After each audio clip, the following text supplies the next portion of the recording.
कलकत्ता से। राधे राधे। राधे राधे स्वामी जी, नमन। महाराज जी, पुनर्जन्म मिलेगा या नहीं, या किसी निम्न योनि ये तो यानी पशु जैसे श्वान शुकर ये तो जा सकता है? अपनी छाती जानती है। यदि कोई वासना है और कहीं आसक्ति है कहीं भी, तो आना पड़ेगा।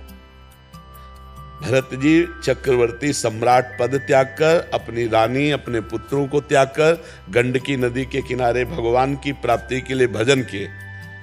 तो एक दिन गंडकी नदी में खड़े सूर्य भगवान को अर्घ दे रहे थे। इतने में एक गर्भवती हिरणी, जो बिल्कुल महीने पूरे हो चुके थे, वो पानी पीने आई। पीछे से सिंह ने दहाड़ किया तो भयभीत होकर छलांग मारी, तो छलांग से जो गर्भ है वो जल में गिर गया। हिरणी उधर जाके मर गई।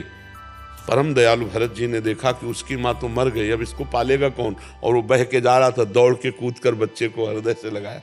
ऐसा हर सहृदय पुरुष को करना ही चाहिए। अब उसको अपने झोपड़ी में ले गए और 3 दिन 4 दिन रखना चाहिए, इसके बाद छोड़ देना चाहिए, क्योंकि वो बहुत चंचल, बहुत जल्दी समर्थ हो जाता है, वो अपने झुंड में मिल जाता। लेकिन आपकी आसक्ति हो गई, आपने उसे छोड़ा ही नहीं। तो जब मरने का समय आया ना, तो हिरन का चिंतन हुआ, तो पैदा हुए हिरन बन करके। तो हमारा अगला जन्म होगा कि नहीं होगा, इसकी पहचान आपको ही होगी, किसी दूसरे को नहीं। क्योंकि यदि आपको भगवत साक्षात्कार हो गया है तो अगला जन्म खत्म। और यदि कहीं आसक्ति है, वस्तु व्यक्ति स्थान में, लेना देना कहीं भी आसक्ति है, तो आना पड़ेगा, इस जगत में आना पड़ेगा। इसीलिए कबीरा खड़ा बाजार में, सबसे पूछे खैर, ना काहू से दोस्ती और ना काहू से बैर। कोई ना अपना ना कोई पराया, सब भगवत स्वरूप, सब ब्रह्म स्वरूप, तो जीवन मुक्त हो गया। और अगर कहीं भी आसक्ति है, पुरंजन की स्त्री में आसक्ति थी, अगला जन्म स्त्री का हुआ। जहां आसक्ति है वही तुम्हें होगा।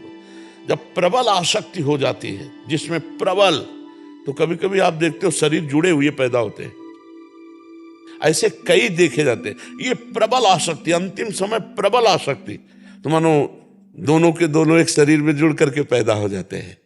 आसक्ति ही हमारे अगले जन्म का कारण है। अगर ये आसक्ति नष्ट हो जाए और भगवान में हो जाए तो हम मुक्त हो जाए। ये आपको देखना पड़ेगा कि आपकी आसक्ति कहीं है, आपकी कोई इच्छा है। हम लक्षण बता देते हैं। जिसको कभी नवीन भोग भोगने की इच्छा नहीं है, पुराने हुए भोगों के भोगने की तृष्णा नहीं है, जिसका कोई अपना नहीं है, कोई पराया नहीं है। जैसे मीरा जी, मेरे तो गिरधर गोपाल दूसरो, जैसे तुलसीदास जी महाराज, एक भरोसो एक बल एक आस विश्वास, एक राम घनश्याम हित, चातक तुलसीदास। खत्म खेल, खेल खत्म, अब जन्म नहीं होने वाला।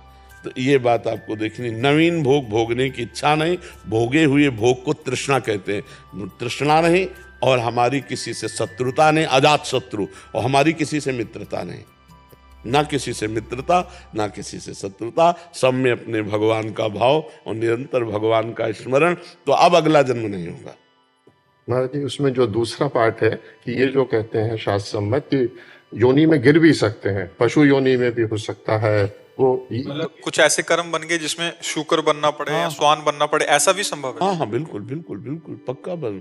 जैसे जैसे उदाहरण में है, इतिहास से उदाहरण दिया जाता है। महाराज नहुस अपने कर्म के प्रभाव से देवराजेंद्र बने, और वहां सची के साथ गलत आचरण करने की चेष्टा का भाव आया, तो फिर अजगर की योनि को प्राप्त हो गए। सीधे देवराजेंद्र के पद से ट्रांसफर हुआ, अजगर योनि में सीधे ट्रांसफर हुआ। जैसे हमारे आचरण है वैसा हमको भी फल मिलेगा। इसीलिए विध्वंस कर दो अपने किए हुए कर्मों को, भगवान के भजन के द्वारा मिटा दो अपने दुर्भाग्य को, और नए भाग्य की रचना लिखो। मनुष्य शरीर ये नए भाग्य की रचना के लिए, हमारे भाग्य में थोड़ी लिखा था कि हम भगवत प्राप्ति करेंगे। भजन के बल से भाग्य को बदल। भाग्य क्या है? पूर्व किया हुआ कर्म। भाग्य किससे बनता है? कोई देवता थोड़ी है वो, हमारा ही पूर्व का किया हुआ कर्म है। तो आज हम प्रायश्चित कर सकते हैं, आज हम प्रायश्चित कर सकते हैं, उसका अपने पाप का प्रायश्चित कर सकते हैं। हम तपस्या के द्वारा, व्रत के द्वारा, नियम के द्वारा, भजन के द्वारा, अच्छे आचरणों के द्वारा, परोपकार के द्वारा हम अपने भाग्य को बदल सकते हैं। मनुष्य जन्म इसीलिए मिला, नहीं तो सुअर कुत्ता और हमें अंतर क्या रहा? वो अपने प्रारब्ध को भोग रहा है, हम अपने प्रारब्ध को भोग रहे हैं। नहीं, हम प्रारब्ध को मिटिया मेट करेंगे, प्रारब्ध को विध्वंस करेंगे, भगवत प्राप्ति करेंगे। हम भगवान के अंश हैं, भगवान के बच्चा हैं। तो ये ठसक रख करके खूब भजन करे तो मिट सकता है, नहीं तो फिर कुछ भी बनना पड़ सकता है, कुछ भी जो हमारे कर्म के अनुसार होगा फिर तो मिलेगा ही ना। अब इसीलिए डरना चाहिए कि हम कम से कम मनुष्य बने, हे सुअर कुत्ता ना बने, कम से कम ऐसे आचरण करें। ये जो बकरा बकरी मुर्गा खाते हैं ना, ये मुर्गा ही बनेंगे अगले जन्म, और छुरी इनके भी चलेगी, पक्का समझो ये बकरा ही बनेंगे। इसीलिए अभी प्रायश्चित कर लो, बंद कर दो ये मुर्गा मुर्गी खाना, ये मांस खाना बंद कर दो, शराब पीना बंद कर दो, पराई स्त्री के साथ व्यभिचार करना बंद कर दो, तो अभी मार्ग अच्छा हो जाएगा। अभी जो गलतियां हुई क्षमापन हो सकता है, अभी आखिरी श्वास तक क्षमा का अवसर है। जैसे वकालत पूरी हो गई और जज ने उसे फांसी की सजा दे दी, अब भी एक चांस है, राष्ट्रपति है ना। तो इसीलिए भगवान ने कहा सर्वधर्मान परित्यज्य मामेकम शरणम ब्रज तो अहम त्वाम सर्व पापेभ्यो मोक्षयिष्यामि। अब भी एक चांस है, भगवान की शरण में हो जाओ, नाम जप करो, भगवान तुम्हें मुक्त कर देंगे समस्त पापों से।